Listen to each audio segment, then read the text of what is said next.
Psychotechnologies Live! Welcome to a very special episode of Psychotechnologies Live. We have with us James Baker and Carol Shu. James Baker is the founder of Intentional Society, among other things, and Carol Shu is a co-gardener at the Communication Dojo.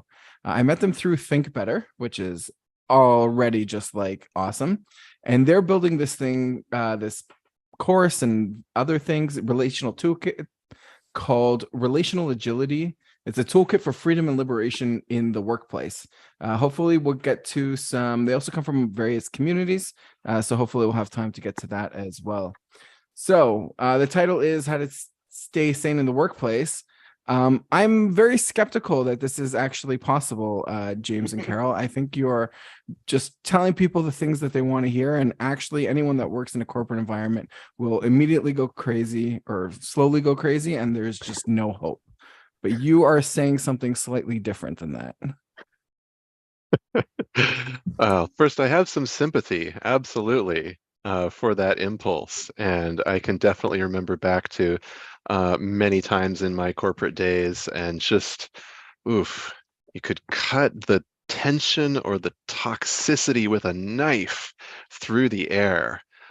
Tense, well, not like it was in the boardroom too often, but exec meetings and different places, and just how many times are we sitting there all tied up, all stuck in our emotional knots?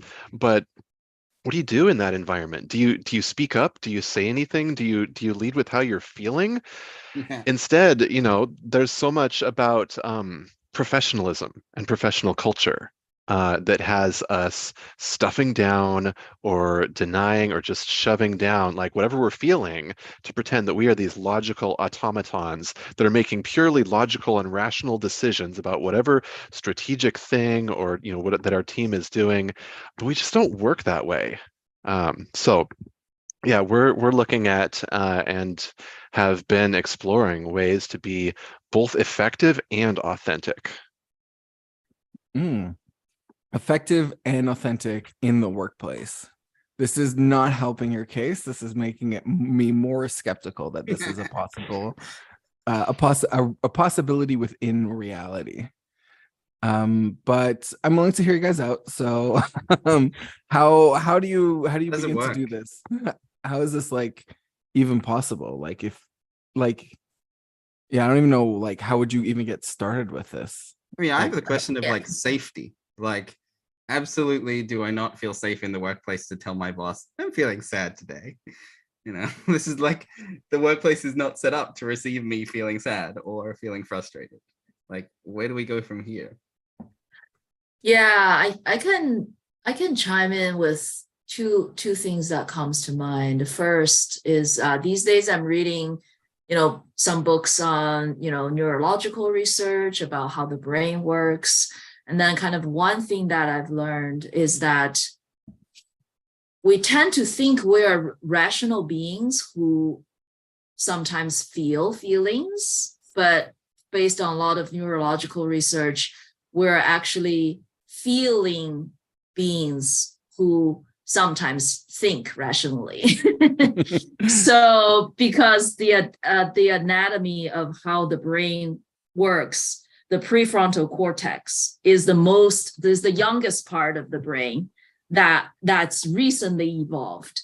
But then the back, these stems in the back, these are the feeling parts that's been evolving since reptiles, since all the way, before that. So in some ways, I think it's not so much what we think, who we think we are. It's how the human brain. It's not who we'd like to think ourselves as rational beings, but that's actually not true. So I'm just starting. My first angle is that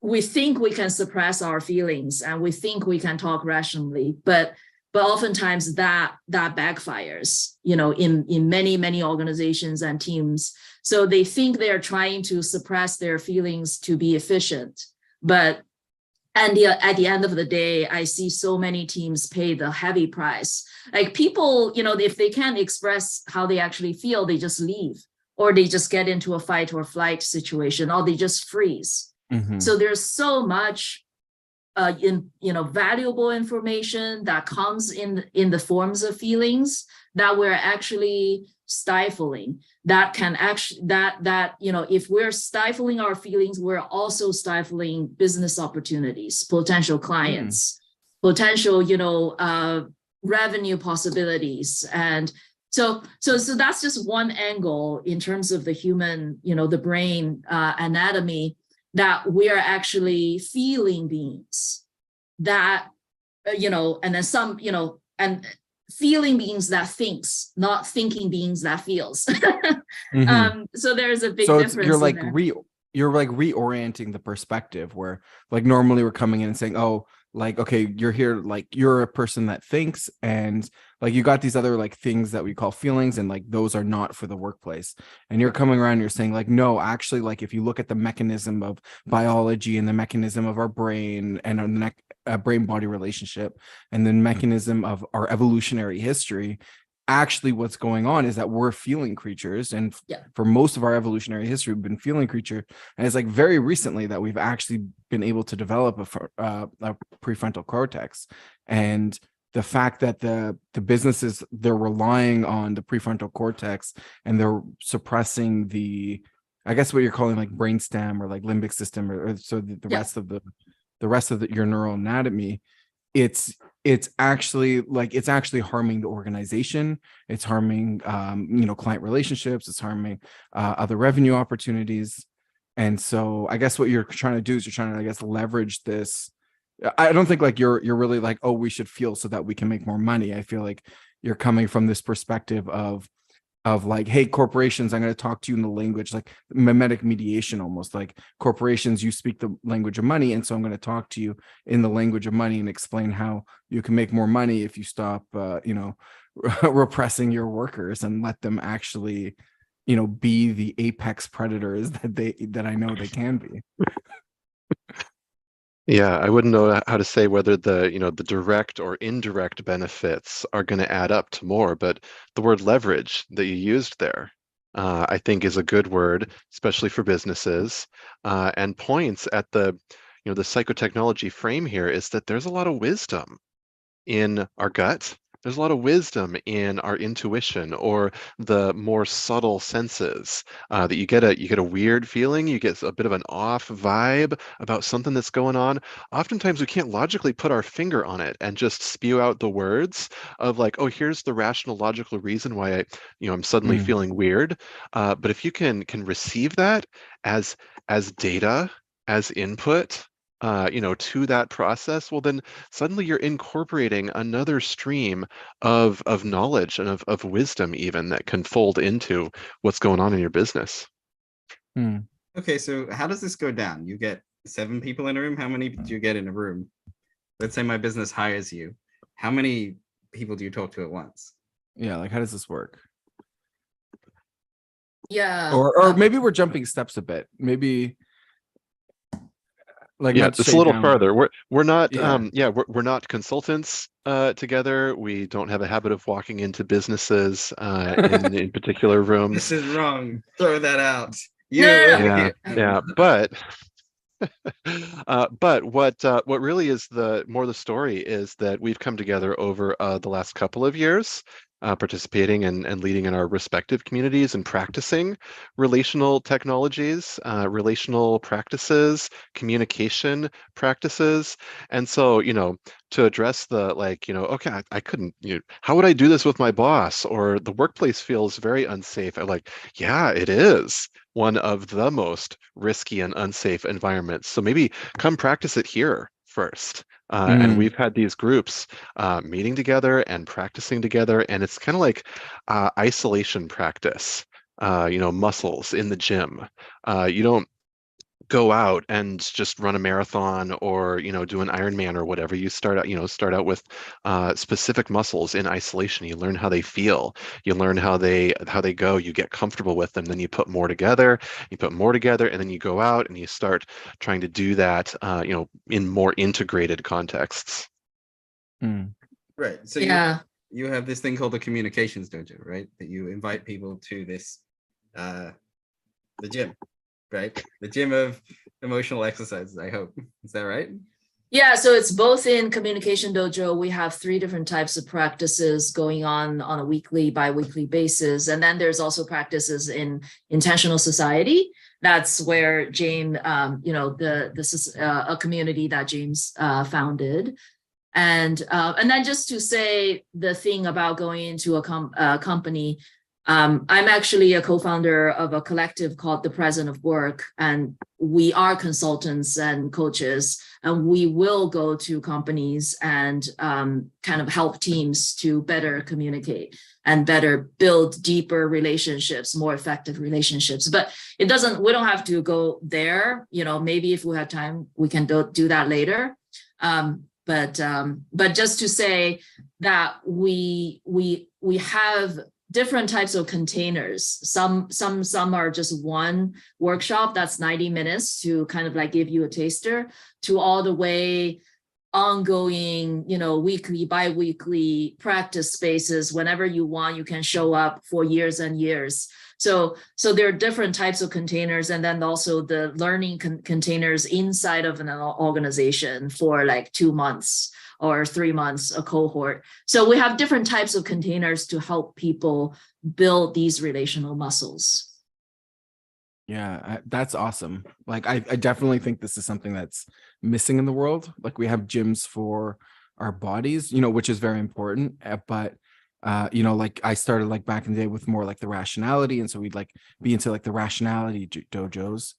And then I got into circling, and like I was treating that like a dojo, even though like we weren't necessarily saying that, but like that you're coming here and you're coming and you're saying, actually, no, like we can just do this intentionally. Like, like we're a group of people, we know this is things that we want to do. We want to, I guess, sit and practice together.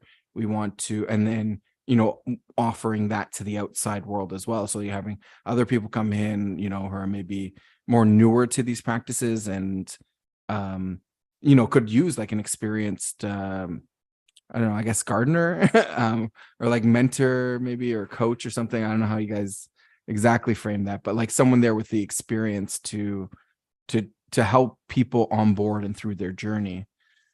I think that's amazing. I'm actually just like super curious, like how did you guys get started with this? Like how did you just decide, like, I don't know, were you just like talking to each other and you're like, hey, let's talk better? Okay, but how? I don't know, let's sit and practice. Okay. Or was there like, I don't know, like someone come to, yeah, like how does this start? Like I wonder how these things start. Yeah, I mean, I can share just a snippet, an anecdote of what got me interested in this, and then James can share what, how did James got into this. So for me, I was invited to an in-person T group. They call T group. T is short for training, and that is now the T group practice is one of the main practices in Communication Dojo. And so I was invited to a T group session at Berkeley in person. And then, so I went in there, don't really know. I know, they care about practice, psychological safety, kind of like collective sense making or whatever. Like they said a few principles. I was like, okay, yeah, I'm on board. And then as soon as the practice started, there's this one girl was talking about something.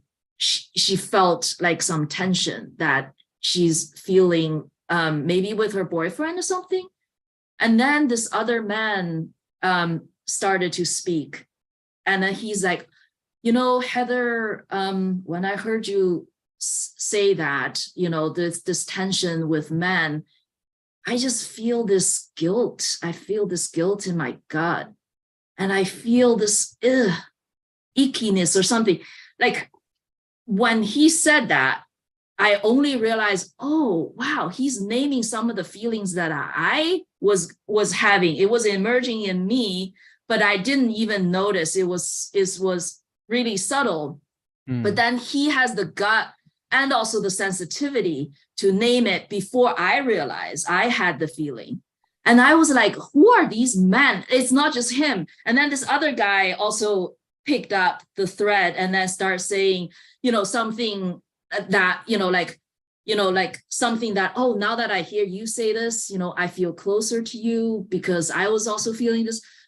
And then I just see these two men started having this connection like 5 minutes into the practice. And then I was like, where are these men coming from? Like, I don't feel like any man around me has this level of sensitivity and the courage to just go into their feelings and then be so accurate in the sense that, like he is naming something that I was feeling, right?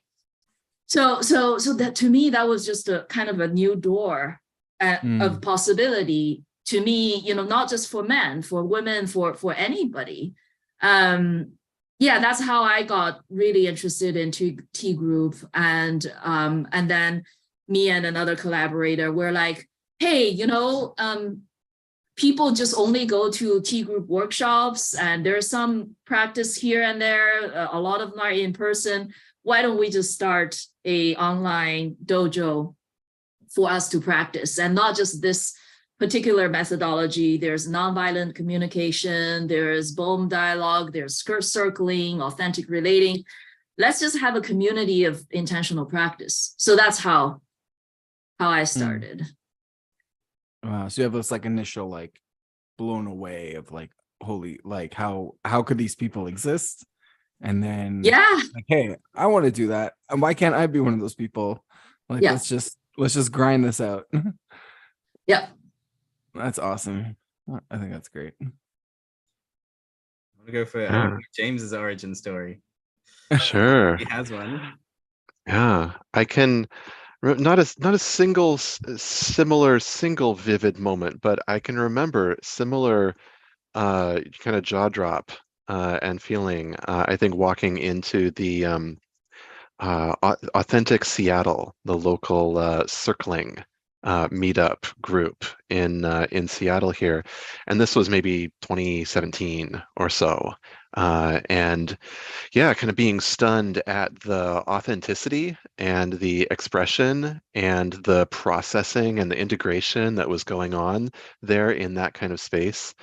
But it was actually my work and my challenges and my frustrations in my work, I think, that led me in that direction, both out to circling and also out to the adult development space as well, as I was sort of the process guy at work and was trying to do ever more kind of deeper and more transformative, like cultural transformation work, integrated with the process work and the day-to-day technical work.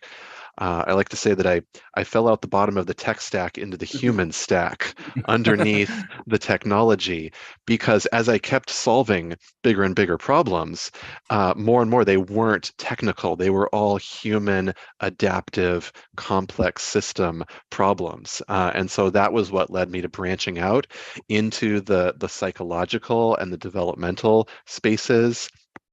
And I exited maybe that job and that career with a long list of, oh gosh, I'd love to explore these things if I wasn't perhaps constrained or bound by the like standard corporate business culture and what you can do in a business environment. So 6 months after I quasi-retired, I founded this Intentional Society group, which just currently still has the mission of helping people to be the people that they want to be and do what they value in integrity with themselves and each other and the systems of the world around us.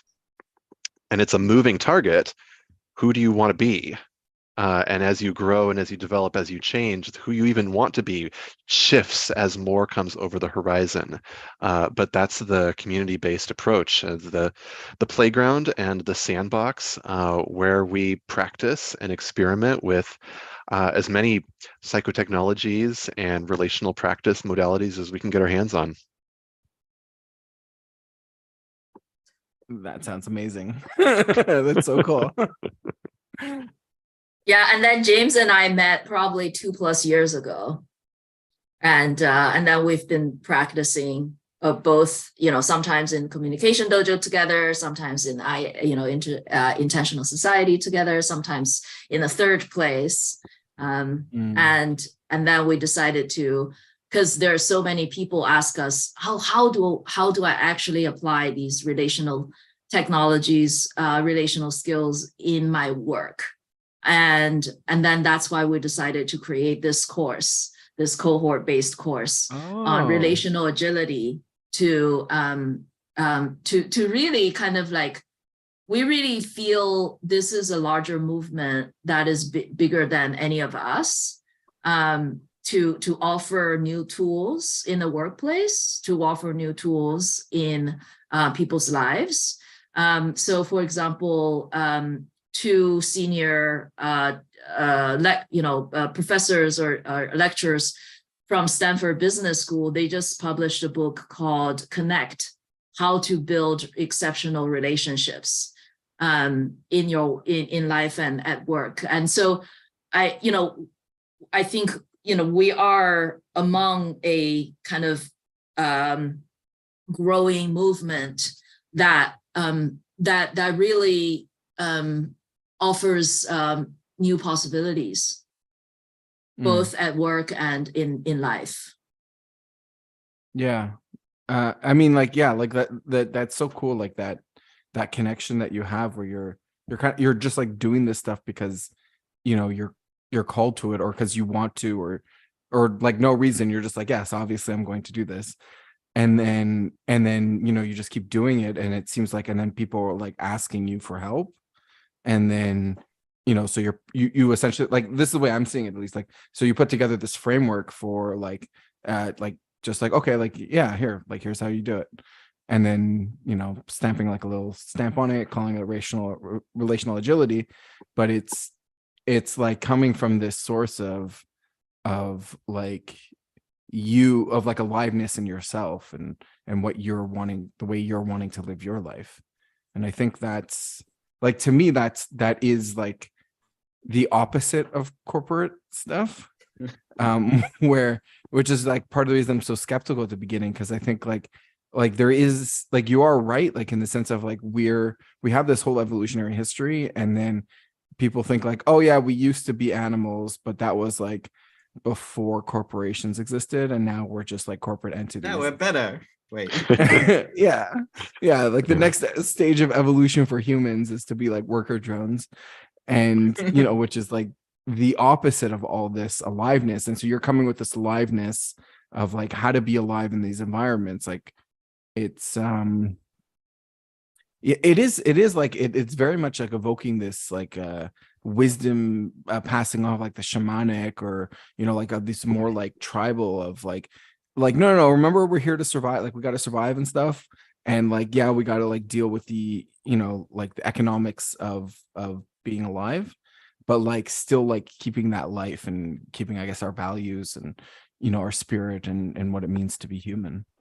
Yeah, but I think it highlights the gap, what you're pointing at there, just the size of the gulf between what we think of as maybe our normal selves and our real selves, the selves that we are with ourselves, with friends, with Our family. rational selves. Yeah, but kind of what feels like our true to ourselves. The gap between that and the typical mask of professionalism that we put on when we walk in the door at work. And we all put on a similar mask there, but it's really quite a cultural gap. And just the norms, the set of norms are so different. And we're very social creatures, we're social beings. We pick up our cues and we work on subtle signals and what are the accepted expectations and norms of all the people around us and the activities that we're doing.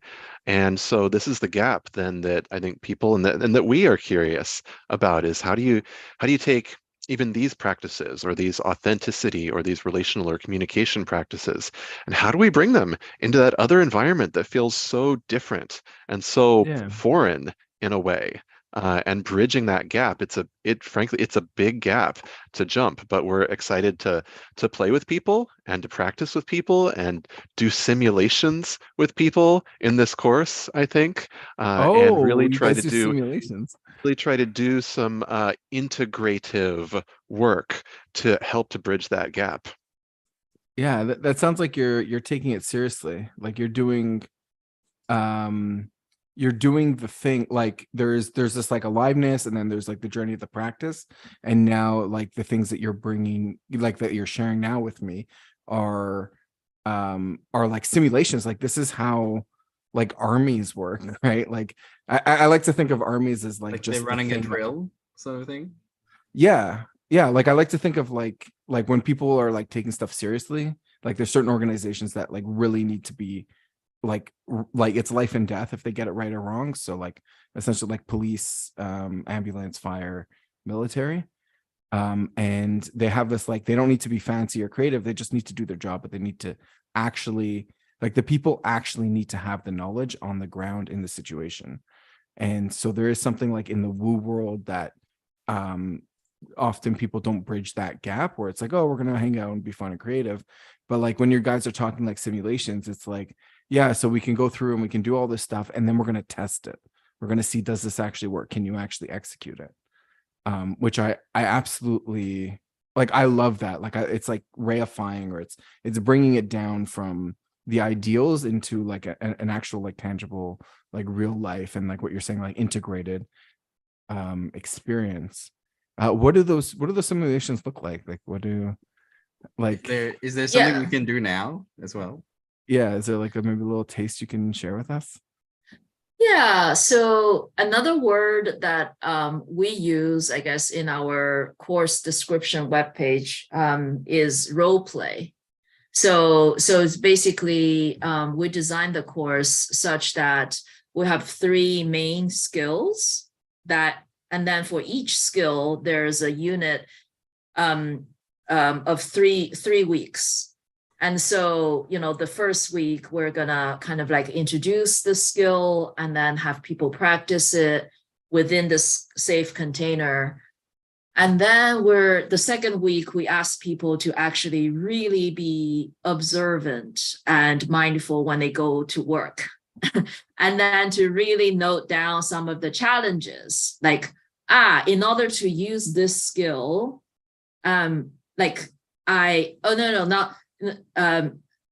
this is, maybe they can say, hey, I used this skill once today, and then this is what's challenging for me. Or I didn't use this skill today at all because, these are too scary, high stakes scenarios. And then we ask them to kind of take notes of those scenarios. And then we get to practice in the third week to make it a form of role play. And then actually, James and I already know, in some ways, me as a organizational design consultant, we know a lot of situations like these high tension conversations. And then we can design, because of all of those, real lived, real cases, we can actually abstract those and then write little snippets or vignettes out of, so you are the manager, and then you are the person who is reporting to the manager. And then here is a scenario, like, as the manager, this and this and this, and these are the things you can see. And then as the person who is reporting to the manager, this and this, and these are the things you can see. And then if you read both perspectives, of course you see a gap. But for the people who's only, only playing the role of one perspective, and you have a clear deliverable that will require you guys to be in conflict. Mhm. So how, and then we're gonna help people to see how they might be able to apply these relational skills in those simulations, if you will, or role play. Does that make sense? Yeah, I and mean, essentially, you're giving like we use the metaphor of the elephant a lot.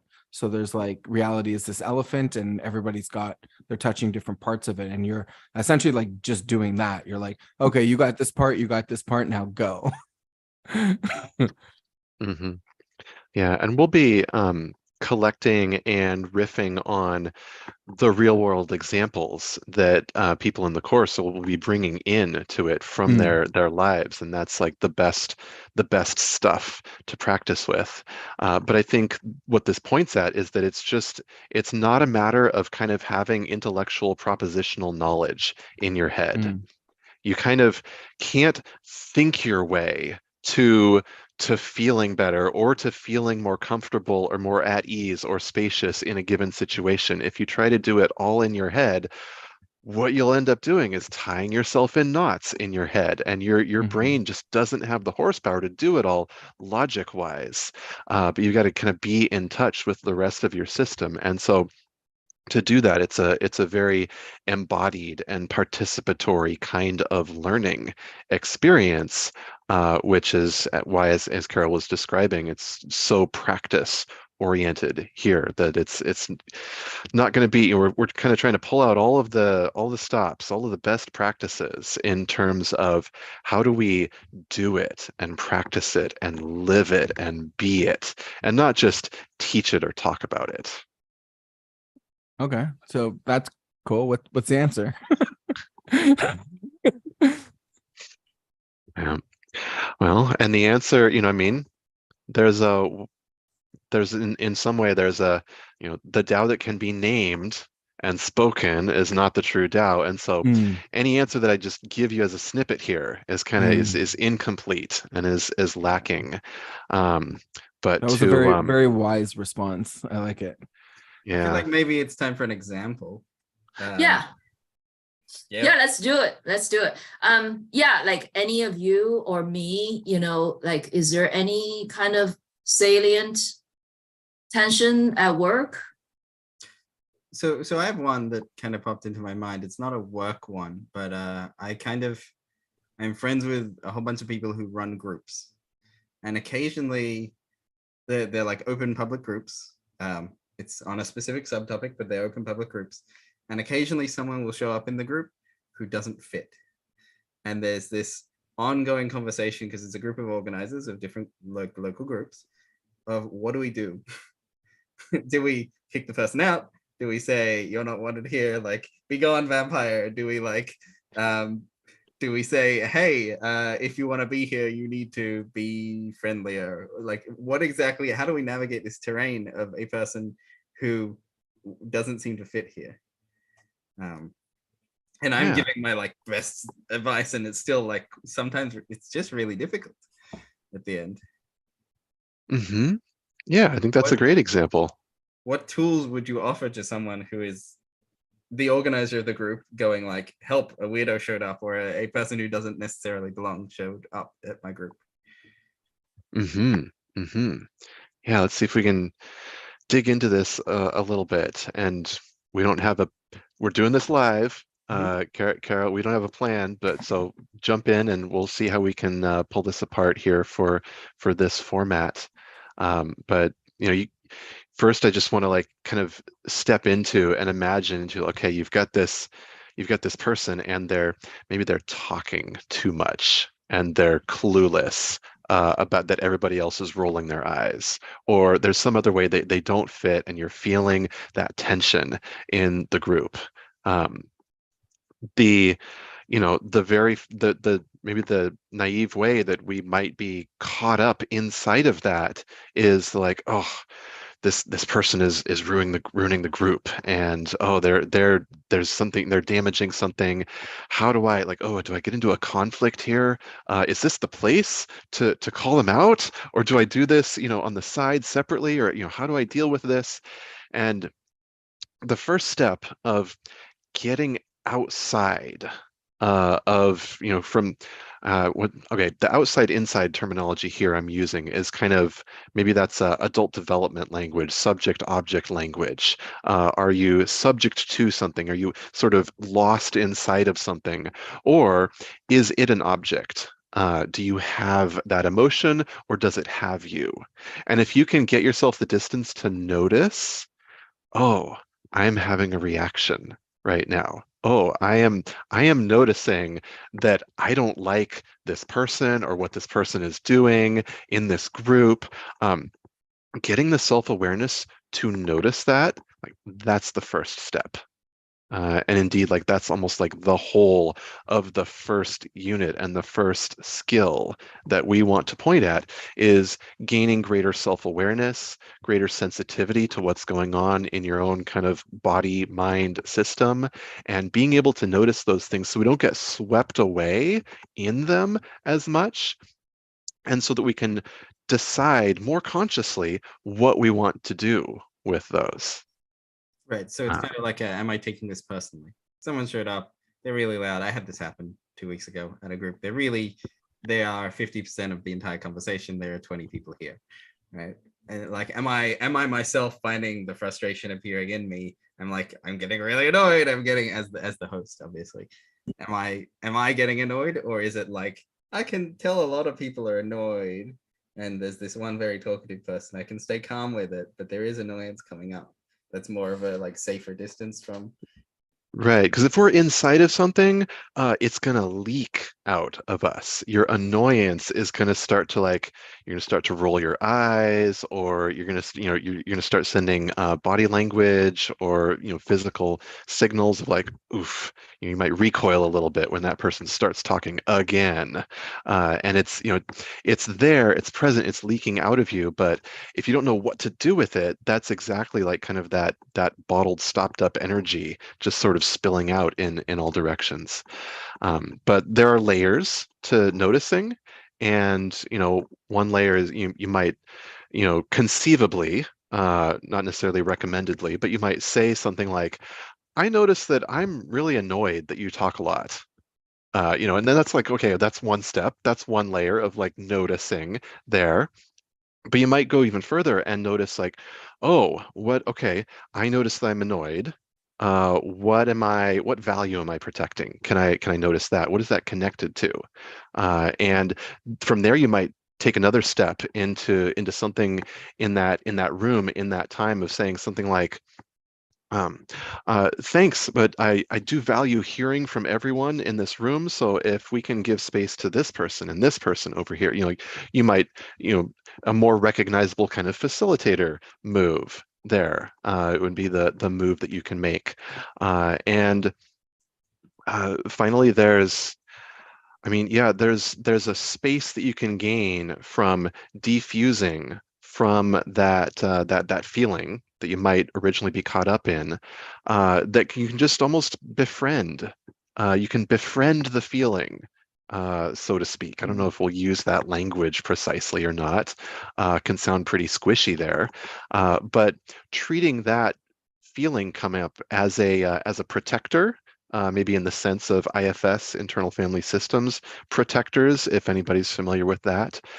It's protecting something good, and you can welcome it. And this starts to get into kind of the second skill of being able to be with stuff, even stuff that you don't like, and be able to welcome it as a friend, and be with it, and leverage it, and use it.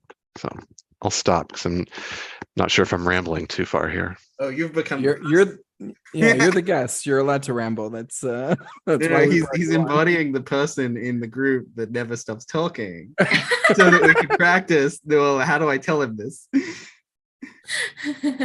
Yeah, I'll practice that.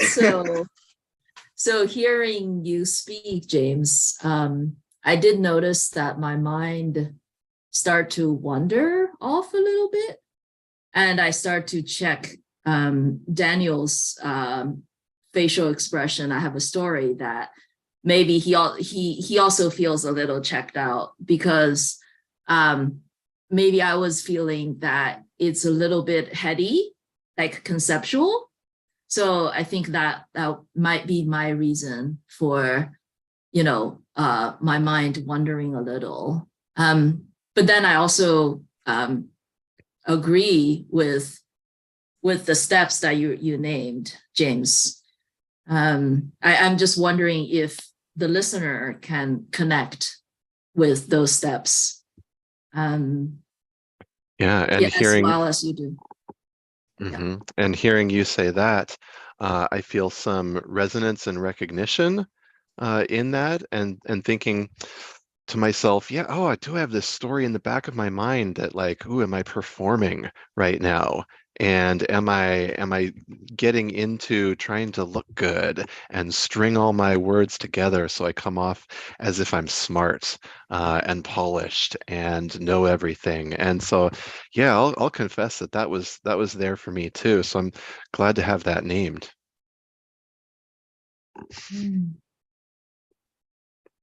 Yeah, thank you, James. I definitely feel I can relate to what you were naming, and I'm very also like I feel very moved.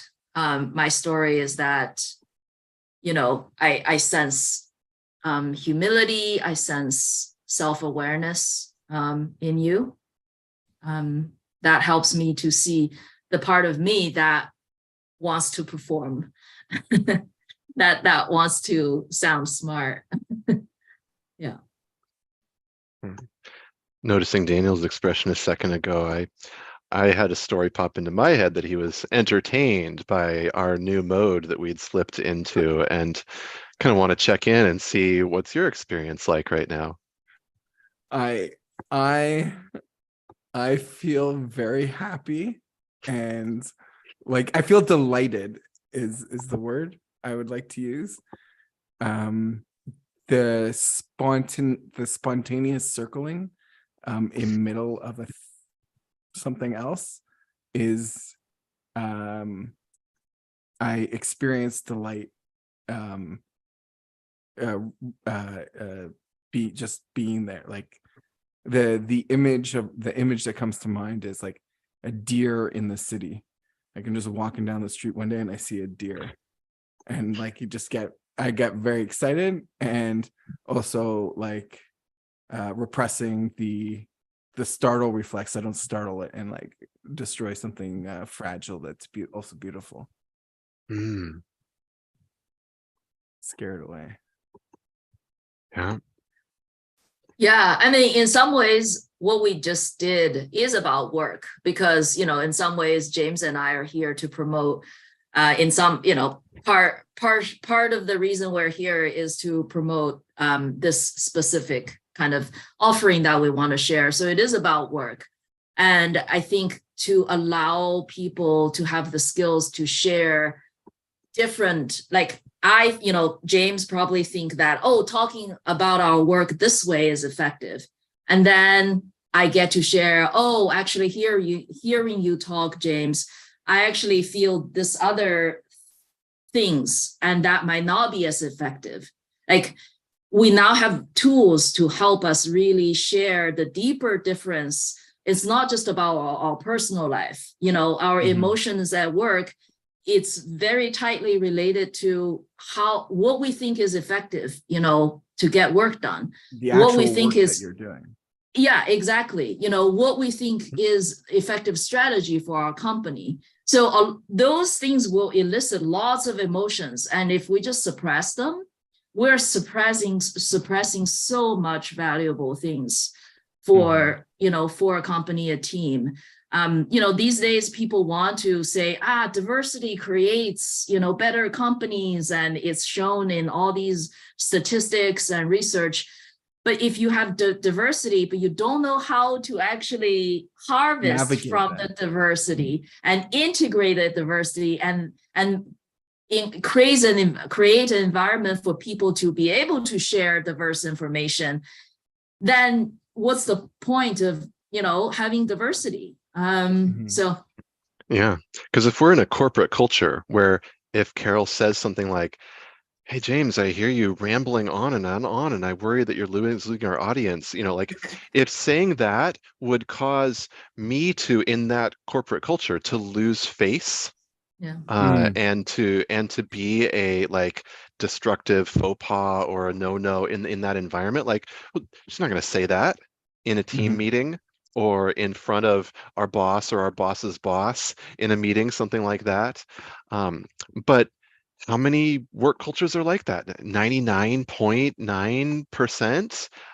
It's, where is there a work culture where there can be that kind of openness? And I mean, I can think back to just like one or two of maybe the best teams that I've ever been on, that in our own private, personal team meetings, we had that kind of openness and safety and vulnerability with each other. But it's so rare, isn't it, in the corporate world? Yeah. Something that occurred to me is like you guys are talking toolboxes, but watching you two interact, it's almost like the toolboxes have started to take on like schemas or scripts from, and I mean that in the psychological sense, where like a script is like you go somewhere and like, oh, you're like, okay, I'm gonna follow these instructions. So like you go to the restaurant, you wait to be seated, you sit down, you order something, waiter brings you water, whatever. Like there's like a whole like series of events that you can of like instructions that you can just naturally follow. And I think what you guys just like watching that, like there naturally emerges this like script and the schema that you're bringing in, which is again something like I really like being able to, like someone who's not initiated, to be able to follow that. Like I can imagine that just the way you guys are doing it so explicitly and deliberately makes it very easy for everyone else to follow as well. So it's like good tools for the individual, but then as soon as the individuals get together, now it's a good work environment that allows like for the onboarding of I guess the diversity, like the people that are the uninitiated. Yeah. And Yeah. And so, oh, okay, go ahead, James. Okay, I'll go. Yeah, mine is quick. In some ways, it provides a meta language for a whole team to practice, because sometimes you think, like I think, oh, I have a set of schemas and script, and then when sometimes people feel like, oh, I'm scared, other people are not trained, or use your word, initiated, how am I going to do that at work? I mean, I think that's also possible, but if we actually get to coach the whole team, then it makes it much easier, because the whole team is exposed to those schemas and language. So it's kind of like a meta language that they can use to talk about their everyday problems. yeah, and a team will build up a language set of schemas, those scaffold phrases that, to the extent like people who are familiar with circling, say, can almost like overly do a parody of circling language, right? Hearing that, I have a story that blah, blah, blah. And you can misuse the words and the language. You can slap them onto like whatever you want to. But yeah, there's I hear that I'm offended at you. Wait. right. So then people have to figure out that image of a deer walking into a city. Daniel sticks with me, of like, oh, how do I walk back into the city? And I've got maybe my language that I'm familiar with or that I've learned, but what's the translation? And is the deer going to walk into the city and just get shot? Or is the deer going to figure out a way to be a deer powerfully and authentically in its own integrity and its natural beauty, and somehow interface with the city? So that's a big open question, and that's a lot of the difficulty in trying to bridge that gap, and that culture gap is even that language. Somebody, for example, in the authentic relating community, for example, might come up to somebody else in the community and say, hey, I have a holdback. And if somebody on the street is going to, you have a what now? I'm sorry. but somebody in that community is going to think, oh, you have a valuable piece of feedback for me that you were afraid to share earlier, but you want to take the vulnerability risk and share that with me now and hope that it's well received by me. Yeah, great. Okay, bring it on. And all of that, condenses into that one word.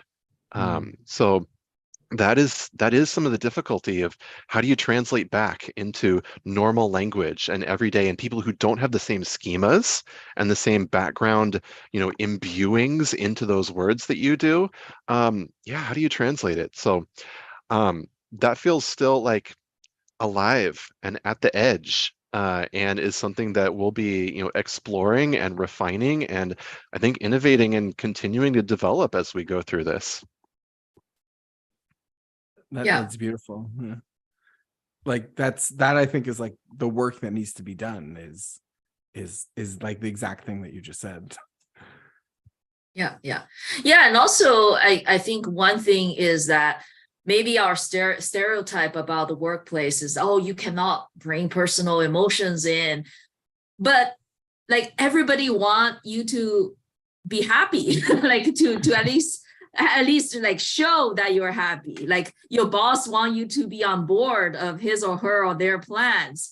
Like they want your, like they actually, they want all the positive information, positive emotions that you can display, right? So it's not really where like the corporate want us to censor all emotions. It just wants to censor the so-called negative emotions.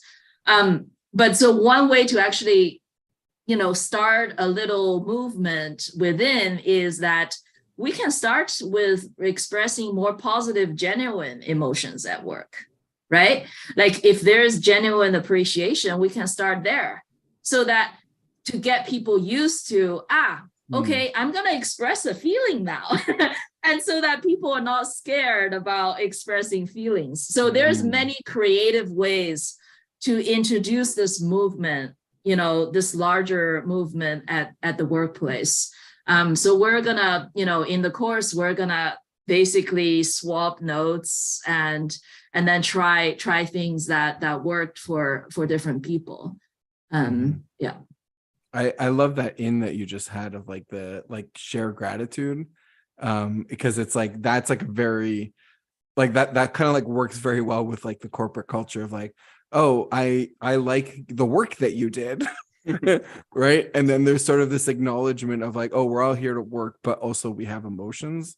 And then like that feels like you got to test the waters a little bit to see how they respond. And then like build you up for the other stuff. And yeah. And then I love that like the comparing notes. Like I imagine at some point, or maybe you're already there, where you're going to be trying to like systematize this, and or like I guess a meta system where you have all these pieces and then putting it together and in a way so that people can just, like it just becomes natural, I guess, for them. And they don't have to go through as much of the hardship that you guys went through to get there. Yeah. Maybe I'll mention that this is a new course that we've designed together, and it's born out of our experience the last few years doing this and experiencing this so much. But we're going to be learning right along with the cohort as we go, and who knows where we'll get to as far as meta systems and toolboxes of toolboxes go. But I'm excited to continue learning and developing. Yeah, what excites me is not so much the theoretical part or the conceptual part in terms of like systematizing or reifying different theories or concepts. I used to be in academia for the first 30 plus of my 30 plus years of my life. And so in some ways, I know the limitations of theories and frameworks and diagrams. And to me, it's like what I hope is to kind of like nurture a community of practice. And then people in this community, maybe it's a meta community. I don't mean it to just be communication dojo. It's a community that has, intentional society, has many other, nonviolent communication has many other kind of modalities of communication and relational skills. And to me, it's cultivating, empowering, nourishing the people who are practicing, and then so that we can learn more from each other. And then whoever wants to come up with theories, be my guest and put your name on it. I don't care. To me, it's more about really embodying this. So it's about like the work, not just publishing papers or like telling people what to do. It's like we need to actually do this. Like stop saying what we need to do and start doing the things we need to do. Exactly. And that is a very I mean, that's a real transition for sure. That's like maybe I don't know what that's called. An awakening? Is it? Potentially. They're like, oh, I suddenly realized that I need to stop talking about it and actually do it is a quality of awakening. Like there's this I have this experience of like thoughts, right? The mental objects, thoughts. They like talk all day about like, oh, we should do this, we should do that, we should. I had a friend tell me recently, oh, I actually have to do this stuff, not just make plans. Like, oh no, like I have to do it. I'm the one who has to actually like lift the pen and start writing. Like I can't just imagine all the things that I want to write and how famous I'll be. I actually have to, there's some pen lifting to do. Ugh. Yeah. How much do people talk about these days in the workplace psychological safety? Yeah. And everybody, it seemed, caught fire and traveled through the business world. And what was it? Project Aristotle, Google's research project that, came out with the finding of the number one most important thing is psychological safety, because everybody was talking about it. But then what do you do to get psychological safety? How do you build psychological safety? And what sort of path is there for you to get there? I have a really big question that's very close to that. Is how did we get to here? How did we get to the place that has no lacking psychological safety at all in work culture? Like what on earth happened that we woke up today going like, my workplace doesn't have any safety here. Like what on earth? How did we get here? Do you have any sense of like, I guess my question is also like for Carol, earlier you were describing this, like the new door that opened, like why were you at a place that door was so surprising to you? Like what the heck was going on that like, oh, I didn't notice that there was a whole door here. Yeah. How much time do we have? Let me tell you, we have the rest of your lifetime for you to be teaching this, right? But not that long on the podcast. Yeah. Maybe I'll say a little bit of my personal experience and then a little bit of observation of the modern workplace. My personal experience is that I used to be in academia. I was doing my PhD that studies work, that studies the sociology and psychology of work, organizational behavior, and only when in my final years I just hit a wall. Like I was just not productive anymore on my dissertation. There's so many different internal barriers, internal judgments that surfaces, and I just don't feel I'm good enough. And that's where I started exploring, these other things like meditation, like T group. So I was basically stuck in my head thinking that, ideas and theories can save the world, and I'm such a good armchair philosopher, and I'm gonna write brilliant papers. In the meantime, those are still useful. I'm not trying to devalue, like insightful papers, but I noticed how I was living my life. And I was living in my life mostly in my head, mostly thinking about the future or the present or the past. And then I really didn't I was trying to, save time, not really invest in my relationships, like, with, having intimate, close friends, because I want to use all my time doing academic research. So that's where I was before, all of these kind of contemplative practices and relational practices. And in some ways, I think in the modern workplace, there's a similar trend, because I'm just part of this modern society. I pick up all the habits. So at the workplace, a few kind of like habits that, patterns that I see is that people, there is this tendency now in corporations and the nonprofits, in organizations in general, that is focused on control to reduce risks of the future, control to guarantee the stability of, revenue, control to, prevent, scary events. So there's all of these type of control that makes people forces people to pretend that they are only rational beings. They don't feel, there is a very like tight model of like, oh, this is where we want to be in 5 years, and now let's plan backward, and then this is how we execute, and we should suppress, like put all the negative feelings aside, just work like a machine. So I think it's all aligned with this ethos of control, and that's just one angle of like why we come to this place in today's organizations. I'll stop here.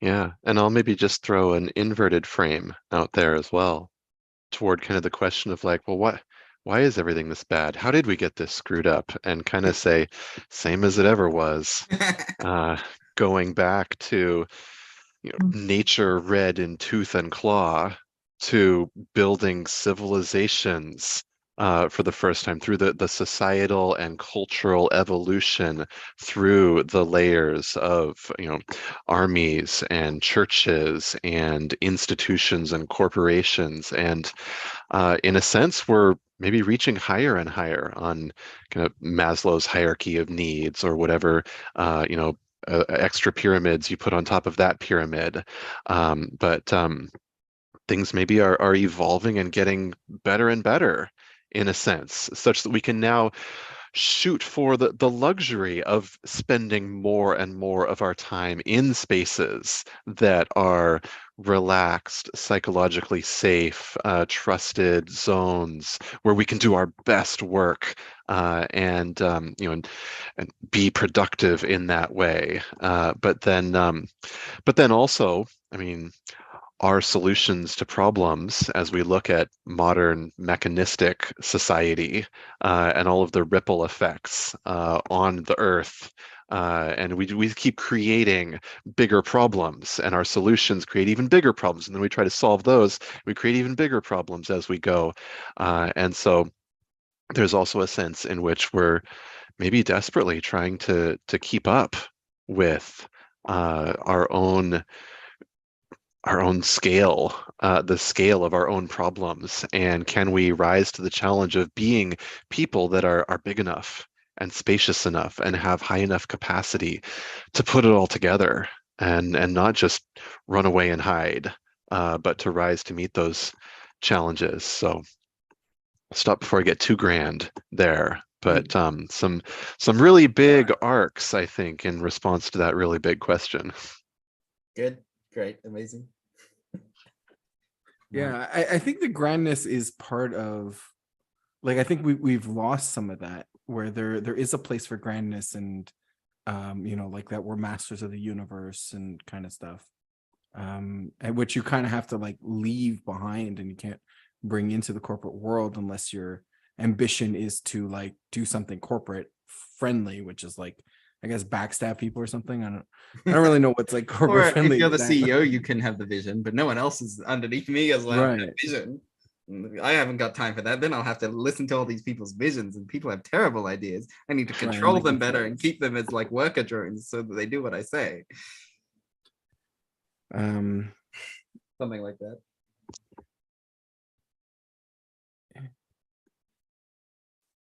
But I think So it's we're- important to have the grand vision, right?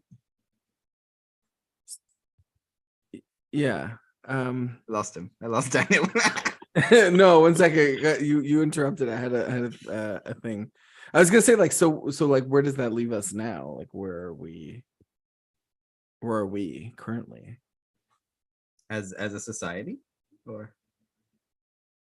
Or as like a group? Like I feel like we've broken through a lot of this stuff, and like we're inside. It's like a coconut, right? And then we like broken up, and like we're inside the juice and the fleshy soft meat. And like I'm feeling that there's a sort of softness or like a nutrition. It's like nutritious, almost like being in this place together. Yeah.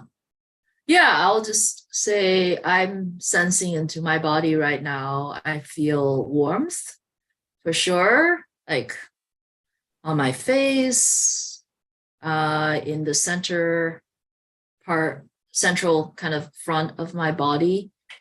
And I interpret those body sensations to be, I'm really excited to just have this conversation with you all, and then feel there's a lot of space for choice, both in the sense of like where we want to go as a group, but also as in the sense that there is a lot of space for choice for people who might be listening to this, and a lot of space for choice for us to be both, like to bring more of ourselves to the work that we care about. So I'm happy to go anywhere as a group here with you all. What are you sensing? Where is the most important place we could go right now?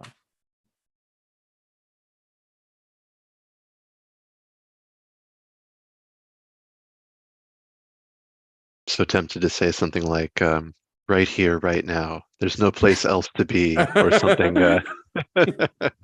You're very committed to the present moment. I like it. I have a super interesting thread. I mean, by the sounds of my interpretation of what Carol just said, we accidentally hit safety. Like we're like, oh, we can go anywhere in this conversation. We're like, now we're safe. Like that's like, given what we've been talking about how it's unsafe to say be in certain places in society and workplaces aren't safe. What? How did we do this? How did we get to like suddenly navigate safety out of what seems like, I mean, you can go back over the conversation, but what exactly is this safety that we find ourselves floating in? What is, or how did we get here? Both. I'm super curious on like laying that out for other people. If it feels safe. I don't know if that's true for you too. It's a process that I've been fascinated with, and that I've seen happen time after time after time at intentional society, or in circling groups, or in other, like across the whole field, the whole network of folks exploring this. But really, I think there's something about, I hate to keep leaning on words like vibes or something, but there's like a full bandwidth communication transmission, and humans connecting with other humans and recognizing each other's similarity. And frankly, expressing what I'm feeling in this moment, it's like almost this hot-wired path towards like, oh, you have feelings like I have feelings.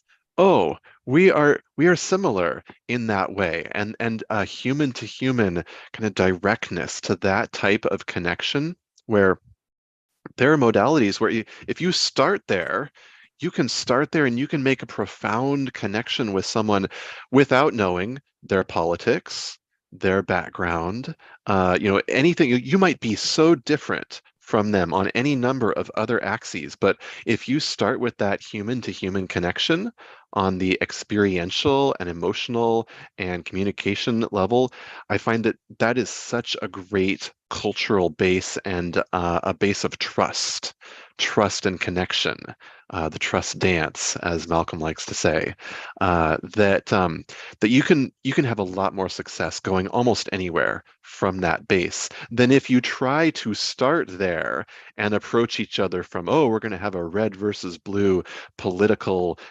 exploration, and we're going to hear each other. You can do bridge building at that layer, but I've found it much more effective to connect at a layer way further down and then come up and build those bridges. So that's what I've seen a lot of in my work so far. Yeah, I'll just name an example that just happened, right? Like James was talking about, how to, Elliot, you asked the question, what if there's a person who is loud and takes a lot of space? What do I do? And then James, gave some skills and that was really useful. And then for me, there's also part of me feel a little distracted. And then when I actually surfaced that, the way that James received it and actually revealed something that was going on in himself that he didn't have to reveal, right? He revealed that, oh, there's also part of me who wants to sound smart and who wants to sound, I know it all.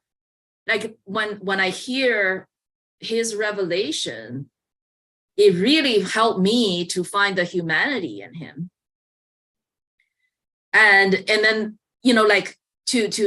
to find, I really, that was a kind of a, a vulnerable moment that James kind of like presented to us. And I felt so much more connected to him because of that. And there's so much more trust all of a sudden. And I feel safer. Like I can, because what James named also helped me to see the part of me who want to sound smart and, know it all and all of that. So there's a natural connection, natural safety. Yeah. And that's like that emotions, that brainstem stuff that you're bringing in, where it's because James left the prefrontal cortex and he went into his deeper part, that your deeper part was able to resonate with that. And then now. And there are bids offered and bids received, and there are, turns and bids and a deepening process iteratively and dancing the dance with each other. And we can be more or less intentional about it. And we can kind of walk into work and say, hey, how you doing? Fine for years and never go deeper. Or you can walk into a circling meetup and immediately bare your soul of your deepest, you can go as deep as you want. But for most of us, it's somewhere in between there. And what do we feel comfortable with and what do we feel safe to do? And we, take little steps and nudges, and we make bids to deepen trust and deepen connection. And I think all of us know this and know how to do it. And sometimes we do it accidentally. And we can also be aware of it and maybe take some risks intentionally sometimes.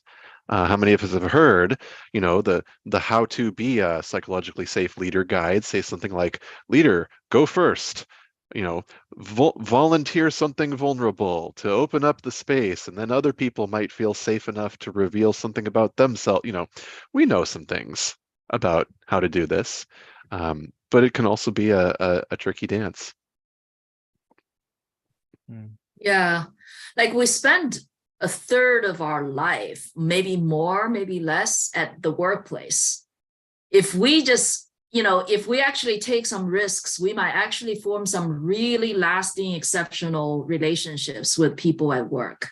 Because there are a lot of, if you go into an organization, there's got to be some people that you like or, think similarly and you share the same purpose. And if you form, if you take some practice taking risks, not to take a big risk, from the get-go. But if you start practicing taking risks, you have a higher chance of having some lasting, exceptional relationships that might help your career for the rest of your life. Your organization might disband and go bankrupt, or you might get laid off, but those relationships will stay. Maybe with a mentor, maybe with your boss. And when your boss leaves the organization, maybe he or she will take you to a better organization. You never know. So it's really that these relational skills will stay with you. And these relationships, if you actually cultivate and take risks with, you can get to a depth that will stay with you.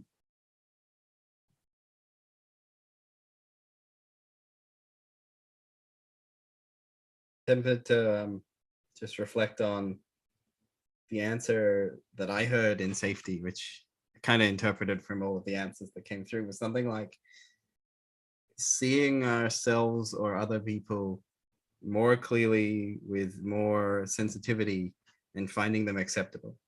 Suddenly there's more safe, there's more of us visible and it's acceptable, that's safe. And then we can do it again, we can do another loop around into like, oh, more of me is okay to be here. And more of me can show up and feel accepted.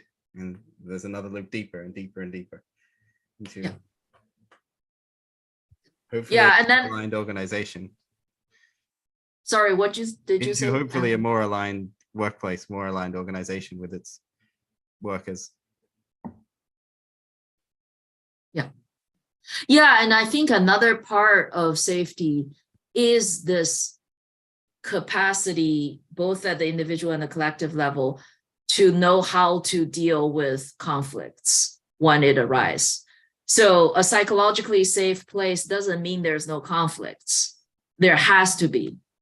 And if you go into, if somebody say, hey, I have a great psychologically safe team and we all get along, we don't have conflicts, don't believe that person. That's it's not true.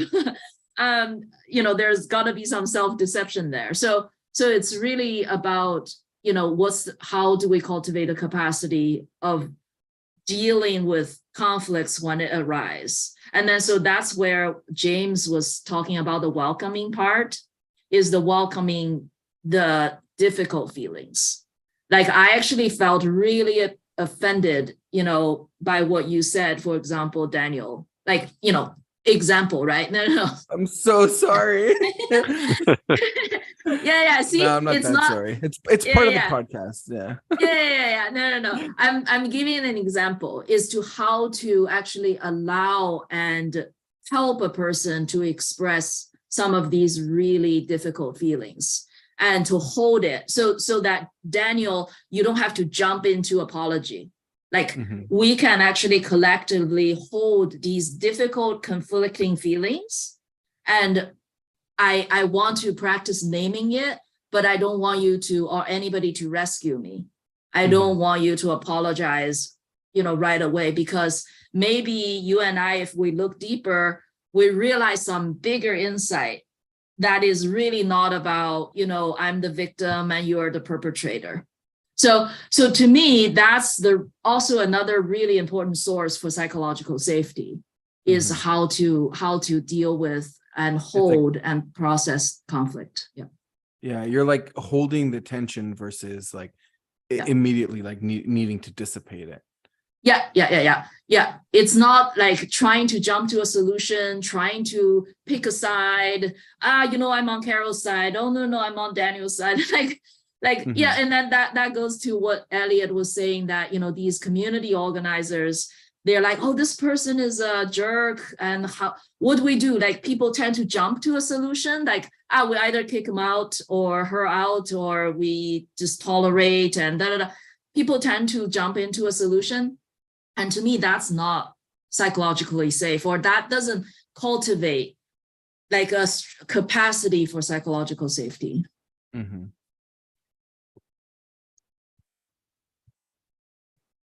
Yeah, I really like that, because it's like kind of like at the beginning you're often presented with like two options, and then to just sort of, and then like I do find a lot of times I want to be like, this is actually like a hard problem, like can I have some time to think about it?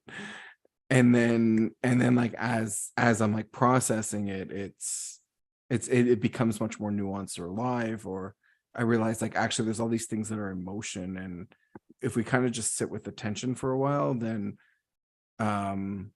like it's just like things are just naturally going to shift, even without often I don't have to do anything. Yeah.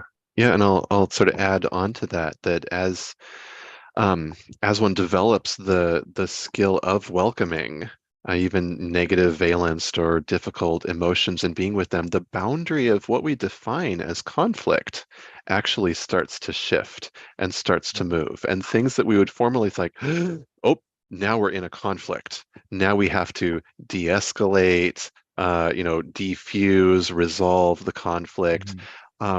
Being able to hold that space for that tension, suddenly there's a different tone to it. There's a different feel to it. Like, are we in conflict? Nah, there's just something going on inside of me. And yeah, I was kind of triggered by you, but maybe I was also, it was my childhood trauma that connected to this thing that you said. And like, oh, well, that's interesting, and you can be more and more in a space where it's less of a conflict frame and more of an ally and a teamwork frame of like, oh, hey, yeah, I trust that we're still on the same side. We're on the same team. I can still feel that safety even as something arises and is coming up inside of me. And if you're in that zone, then you can feel the ability to bring that out and lay that on the table and work on it together. And all of a sudden, your teammates, you're on the same side. You're working on a shared problem together. You're no longer, have that adversarial conflict framing. I do that in my marriage a lot, where like when something comes up, it's not like, oh, it's not like we're like there is some conflict, so there's some fighting, but there's often this space to be like, okay, like we're having a conflict, let's sit down and figure it out together. And so it's very like psychologically complex, and like it can be very like very intense or very encompassing and requiring a lot of trust in the other person. But it's actually a lot, like the problem itself becomes a lot easier to solve, because now there's two people trying to figure it out, and in theory all the information is there. Yeah, I guess just quickly, Daniel, since you mentioned, requiring a lot of trust, like I think oftentimes we treat trust as a 0 or 1, like, this type of conflict requires a lot of trust, and this type of conflict requires less. Or at work, I just don't have that high trust. How do I do this? I can't really practice this. But I think the trust is really something that can be built over time. It almost doesn't matter if it's in the marriage or it's in the workplace. If you don't start taking, like risks, small risks, and build up to it, then even if for a marriage, the trust will erode really quickly. So it almost doesn't matter where you are. It's about intentional kind of like practice and cultivating those capacities. Then trust will build. And that's like it's starting with, I feel grateful, or thank you for doing the work that you just did. Like that's like that first initial step that we were talking about earlier, just that expression of gratitude for like a work. That could be a start. It could also be a small conflict, a small tension you have. You try it with the partner, and things that you're not like triggered deeply or you're not too attached to, then you can try. So there are many ways to get that trust building process started. And just, I am having an experience, and I am coming from a place of security and safety, and I'm going to trust you enough to reveal this experience and lay it out. And all right, now what's your move?